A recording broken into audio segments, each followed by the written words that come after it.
नमस्कार मैत्रिणींनो, आजची आपली रेसिपी आहे चिकन दम बिर्याणी. ही इन्स्टंट आहे, घरगुती. चला पाहूयात. हे चिकन घेतलं आहे 800 ग्रॅम. याला आपण दही, मीठ, हळद टाकून मॅरिनेशन केलेलं आहे. आता आपण एका साईडला मोठ्या टोपामध्ये जास्तीचं पाणी घेऊन त्यात खडे मसाले टाकलेत बेसिक आपले, आणि 4 चमचे मीठ घालायचं.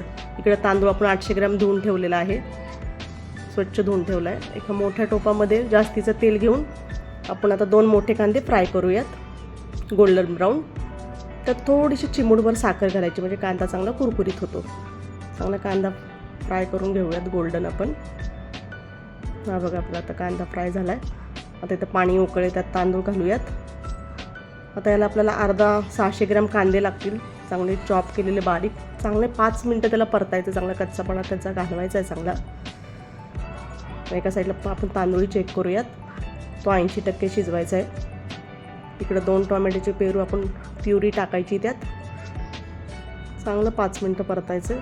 हा एक वाटण तयार केलं आहे, यात आलं, लसूण आणि पुदिना आहे, तोही आपण घालूयात.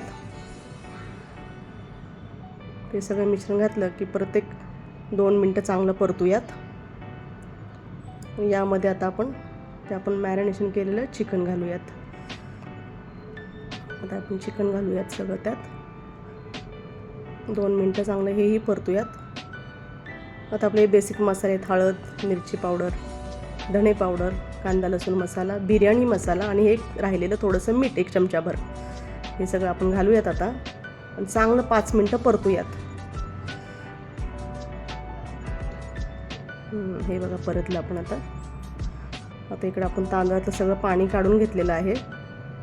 आता हे आपण याच्यावरती घालूयात सगळा तांदूळ आपला, आणि याच्यावरती फूड कलर जो तुम्हाला आवडेल तो, ऑरेंज, ग्रीन, तुम्हाला जो आवडेल तो घाला.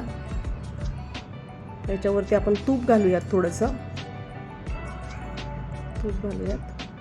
आणि जो आपण फ्राय केलेला कांदा आहे तोही घालूयात. सगळा कांदा आपण पसरून चारी बाजूने पसरून घालूयात.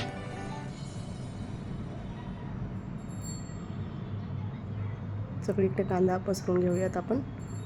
आणि आता याच्यावरती झाकण ठेवूयात. आणि खाली एक जाड बुडाचा आपला तवा घेतला आहे मी, तो ठेवला आहे, गॅस बारीक केला आहे, आणि असं वर जड भांडं ठेवलं आहे. आणि चांगलं 30-35 मिनटं झाले की आपली बिर्याणी रेडी. ही घरगुती आहे बघा. तुम्हाला कशी आवडते मला सांगा, करून बघा, ट्राय करून बघा. आवडली तर नक्की सांगा, कमेंट करा, लाईक करा, आवडली तर सबस्क्राईब करा फूडी कॉर्नरला.